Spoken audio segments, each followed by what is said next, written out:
Hey, what's up, smart wealth makers? My name is Lila, and in this second video of the series of starting a SaaS business with no coding and with very small budget, I'm creating a series of videos to show you how to start this type of business step by step. For those who don't know what SaaS simply means software as a service. If you want to know a little bit more about it, check the last video of this series, as I covered what is SaaS and what to expect in terms of time and money, what do you need, and then all about buying a PHP script. In this video, we're going to carry on where we left. In the last video, I talked about what you need to know before buying a script, and if you watched that video, you know by now that a PHP script needs to be hosted on a web server, and you need a domain name for this. If you are new to all this, it may be overwhelming to choose from the tons of web hosting options out there. I have done research for you and tested few of these web services myself. I'll quickly compare 10 web hosting providers, and I'll go through these web hosting services very quickly. Then I'm going to compare them side by side and suggest the best one in my experience, and obviously with a budget that doesn't break the bank. Go through the most basic web hosting services or type, and this is shared hosting. Shared hosting is the best option if you're just starting your business and it's your first website. So let's start by Scala Hosting. Scala Hosting is a provider, a web hosting provider. And let's go to the shared hosting. You can see the plans here. They offer 12 months and 36. That's a year or 2 years. So for 2 years, they offer a shared hosting for unlimited websites for $595 a month. I'm not going to go through all the details here to compare these with other providers in a minute. Scala Hosting for other types of web hosting in my experience, but not for the shared hosting, as it's a little bit higher in terms of budget. You may have heard of GoDaddy. GoDaddy is another web hosting provider, and let's check the shared hosting plans. So for this video, I'm going to ignore the web hosting that offers one website only. But obviously, if you're interested in only one website, go ahead and choose one website. But I think it's not worth the money, and you will see later why. Because you could host many websites for the same price what you see here for one website. So you can see here the cheapest plan for 10 websites is $5.99. That's roughly $7 a month. But you can read here it's with a 3 years term. So this means this price is valid for the first 3 years only. Then you have to pay the full price of $9.99. That's probably roughly $12 a month after the first 3 years. We have SiteGround.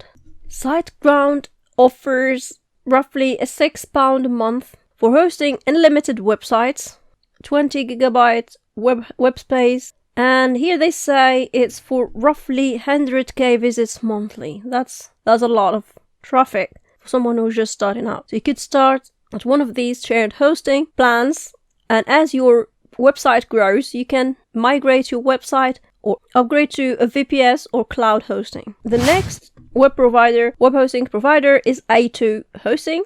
They offer 1 month if you want to try their service, 12 months, a year or 2 years terms. For the 12 months terms and for unlimited websites, you can pay $6 a month for the first year, and then you will pay $13 a year. Let's not worry about the second or third years. In our case, we're going to try to host a website for 1 year, increase the traffic, and once we have high traffic going through our website, we can upgrade. The other web hosting that you may have heard of is Bluehost. Bluehost offers $495 a month for unlimited websites hosting, and with 20 gigabyte SSD storage. Again, we're going to compare this with other providers in a minute. DreamHost. DreamHost offers 2 plans only. As I said, we're interested in the unlimited websites plan. This costs $395 a month. There are other features here we're going to talk about in a minute. There's also HostGator. HostGator, if you're going to compare with other services, we have to go with up to 5 websites. It costs $350 a month. And if you want the unlimited websites, you go for $525 a month. The 9th web hosting we're going to talk about in this video is Namecheap. Namecheap have many plans, and the plans we're after is Stellar Plus. They allow you to host unlimited websites, unmetered SSD, unlimited domain-based mailboxes, and auto backup. And the last hosting we're going to talk about in this video is Hostinger. Hostinger offer premium web hosting at $299 a month, and you'll be able to host 100 websites with 100 gigabytes SSD. The total monthly visits is estimated at 25k, but that's okay for someone who's just starting out. Free email. Now let's see the summary of all these web hostings. You can see here I created this table with the most important things that you need to consider when buying shared web hosting. The first one is the price. The second one is how many websites you can host. And you can see most of them are unlimited, but obviously you have to bear them in mind that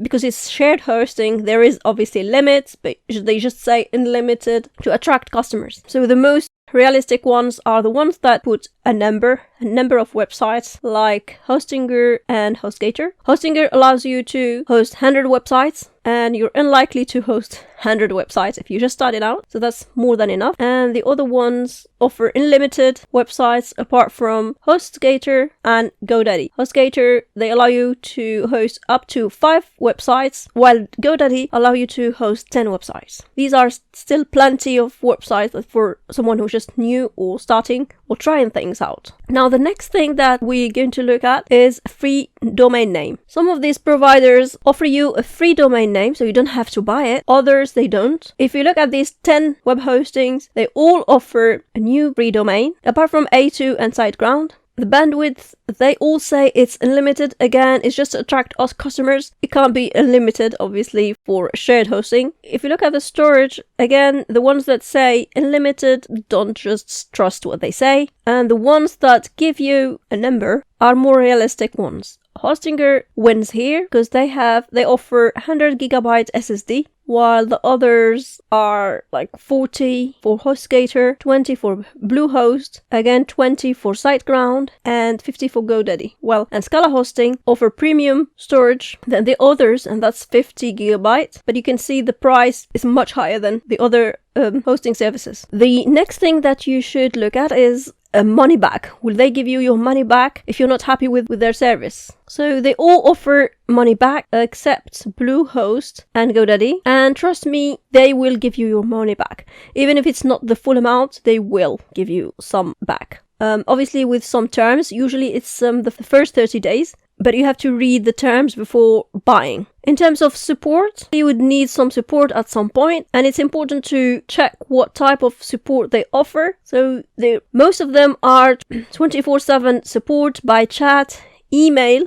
Some of them you can even call them, so it's good to know about these. Now, tutorial mean that they have guides that you can check if you have any problems, and they all have these types of guides or tutorials. Then comes the rating. I checked on Trustpilot rating or reviews for each of these web hosting, and they're all above 4 out of 5. The best one is Scala Hosting, but for some reason have 5 out of 5 reviews, then GoDaddy, then SiteGround. Apparently the ones that are good are the more expensive ones, but I would be happy with 4.5 to be honest. Again, don't just take my word for it. Go and check them on Trustpilot and read the reviews. I've gone through them one by one and read the reviews, and some of the negative reviews are not fair to be honest. All have affiliate programs, and in this case, I don't recommend any because of the affiliate program, because as I said, they all have an affiliate program. So my recommendation is based on the best web hosting provider that I tried myself and is the cheapest with the best resources. And as I said, I tried them and I used their support, and they're very good in my opinion. And you probably guessed them right, Hostinger. Hostinger is the one I'm going to go with, and I recommend that you buy a web hosting with them. I'm not denying that I'm an affiliate of some of these web hostings. Some of these I might be an affiliate for all of them in the future. So I'll leave the links in the description. If you want to support me, please use them. Now, if you head to Hostinger website and go to hosting, web hosting, and then we click start now, and we go to the premium web hosting that we're talking about. Obviously, if you're not comfortable with this price, you can go to the cheapest plan, that's single web hosting at $199 a month. But obviously that one that plan will allow you to host only one website. So as I said, I'm going for the $2.99 a month, and here you can see they offer you to try this service for $12 or $11.99 a month for 1 month, and you can ask for your money back if you're not happy with that. Or you have the option to pay $2.99, either for 1 year, for 2 years, or 4 years. I'm going to go with 1 year. 1 year is enough, I think. And then we'll be probably ready for migrating or upgrading to a VPS or cloud hosting. And here they ask you to create your account. They need an email address, or you can sign up with Facebook or Google. Then for the payment, you have few options here, either credit card, PayPal, Google Pay, Alipay, or with cryptocurrency if you wish to. Then you submit your secure payment, and then you wait for the email they send you. In my case, I bought a VPS web hosting from Hostinger, and I will be buying a shared hosting from Hostinger, and I'll share with you how to do that in the coming videos. We just talked about the web hosting options available, or the best options I should say. If you're buying a shared web hosting from one of the providers who offer free domain name, obviously you don't need to worry about domain names for now. But if you do choose a provider that do not offer any free domain name, or you want a second one, here are some of the options. If you go to GoDaddy and then domain names, and then you type the domain name that you want to buy, I'm giving an example of this, thebestinstructor.com, and you can see this particular domain name costs £1, $1 something. But obviously you have to check the particular one that you want to buy to compare prices with other providers. Let's do the same thing on Namecheap. If you go to domain and then domain name search, if I type the same domain name, you can see here, in this case it costs $9.6 roughly. On Bluehost it costs $13. And lastly on domain names, costs $12 again.